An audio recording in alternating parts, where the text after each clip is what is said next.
Thank you all for coming.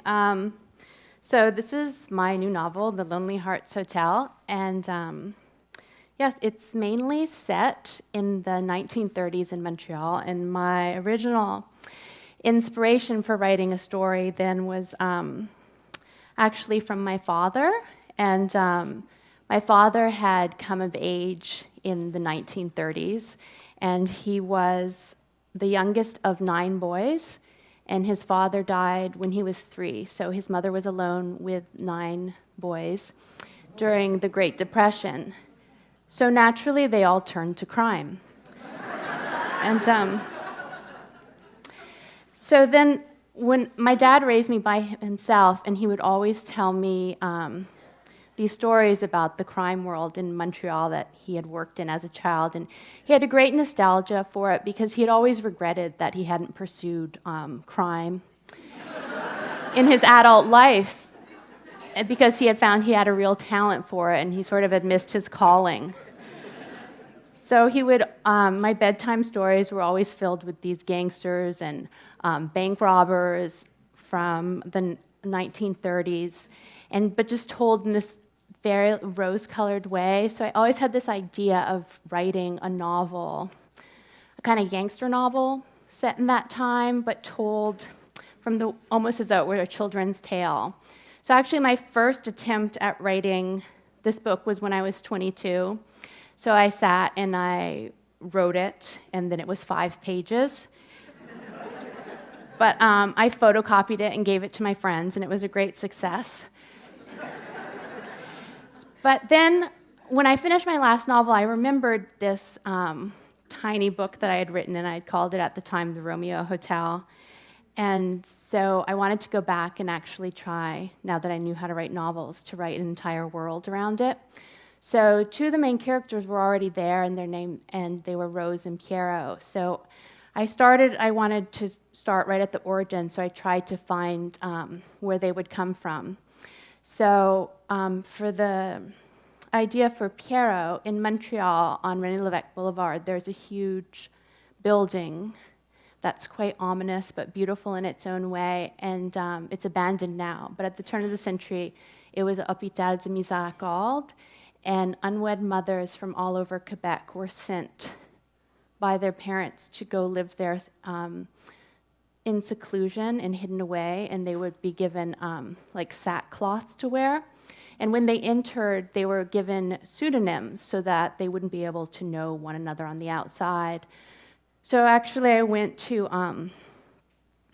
the museum that the nuns had, and I spoke to the curator, and I had asked to see a list of some of the names that the mothers were given. And the curator said, well, you have to understand they were all given to them absolutely spontaneously and just randomly. And I said, oh, okay. May I see the list?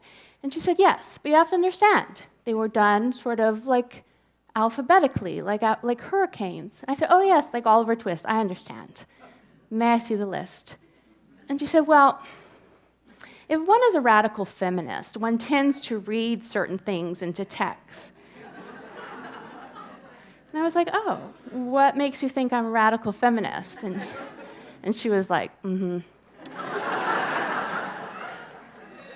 So she showed me the list, and all the girls were given names like Salome and Humiliation Anna and Atonement, and they were just incredibly pejorative. So for Pierre's young mother, she shows up, and I named her, they have them name her Ignorant, so it's Iggy for short. And she gives birth to a little stillborn baby, and he's blue, and they're about to put him away in the bread box, but then all of a sudden, he has an erection, and the priest doesn't know if it's from heaven or from hell. But in any case, it is quite appropriate, because Piero goes on to become a great lover in the novel. And then for where I found Rose, I had also asked the curator what happened to all the babies in the orphanage where they put up for adoption. And she said, well, at the time, in turn of the century Quebec, adoption was seen as so other and unholy that the children would just be put in an orphanage for the entirety of their childhoods. So I had read a story about a woman who was offering for $50 to take the babies off of the young unwed mothers and find them a good home. And then there were some babies that had been found when the snow melted on Mount Royal, and they had been left in the snow. So in the story, one of the babies survives, and she just has two little frostbitten cheeks that always, throughout the novel, they kind of glow when she's angry, and that sort of beginning becomes appropriate for Rose, because she goes on to become quite wicked and violent. She's a cross between a gangster moll and Simone de Beauvoir, really. So, as was said, in the orphanage, it's discovered that they have these incredible talents, and Piero is able to play the piano, and Rose is able to do these sort of pantomimes.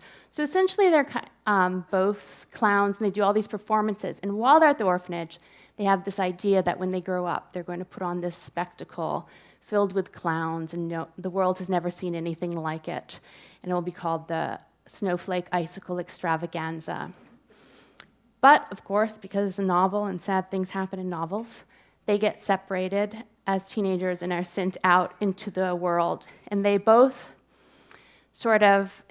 descend into, because it's the Depression, the underworlds in a different way. So then the book becomes this, I was inspired by Commedia dell'arte, an Italian Renaissance theater, where all the clowns, there's like Harlequin and Piero. And so I use throughout the book very theatrical techniques, and there's a lot of going in one trapdoor and out another, and people will be on stage in different parts. So if you read it, you'll say, is she mad? No, she did it on purpose. But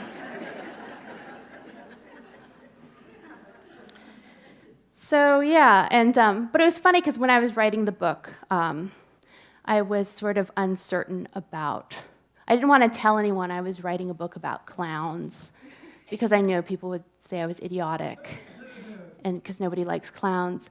But then one part of the research too, I had my daughter, and we made this pact that we would see every clown show that came to Montreal.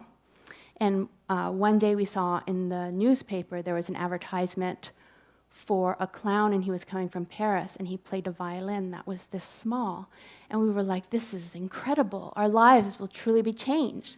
So we put a big X on the calendar for the day that the tickets went on sale, and we had a plan to wake up very early, but we also are fantastic sleepers.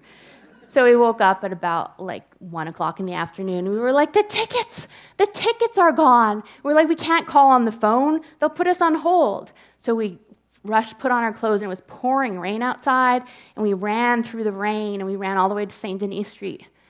And we got to this tiny little Saint Denis theater. We went to the booth. We're like, oh my God, what tickets are left? And the guy looks at me. He's like, dude, all of them. So, anyhow, so usually I read a part about the clowning, but then my daughter was saying I was being inauthentic because there's so much sadness in the book, and I'm misleading the audience. So I decided to read just a little part. This is a part where Piero is having a very difficult time, and he's kind of roaming around the city. And Piero is a survivor of very brutal child abuse while he's at the orphanage. So much of the book, although he's this wonderful, affable character, he is always dealing with this melancholia. So and one of the ways he copes with his melancholia is he does become a drug addict. So this is the first time he's introduced to drugs, and he meets a young woman named Poppy, and she says, let's go to Chinatown to get high. And Chinatown at the time in Montreal was where people went to get opium or heroin. They walked together to Chinatown. There were buildings covered in red glazed bricks. The edges of the roof were curled at the tips like slippers. They sold parts of chicken different from what Piero usually ate, like the feet. There was a grocery store that sold different types of delicacies like pickled eggs. The mannequins in the windows displays were wearing silk kimonos decorated with gold dragons and multicolored butterflies.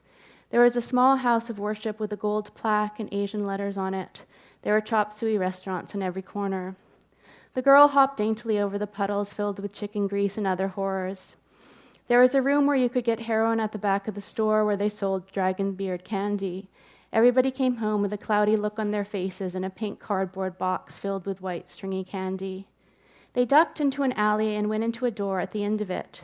There was a young Chinese girl sitting on a stool behind a table. She was wearing a gray dress and silver stockings and blue leather high heels that were scuffed at the toes.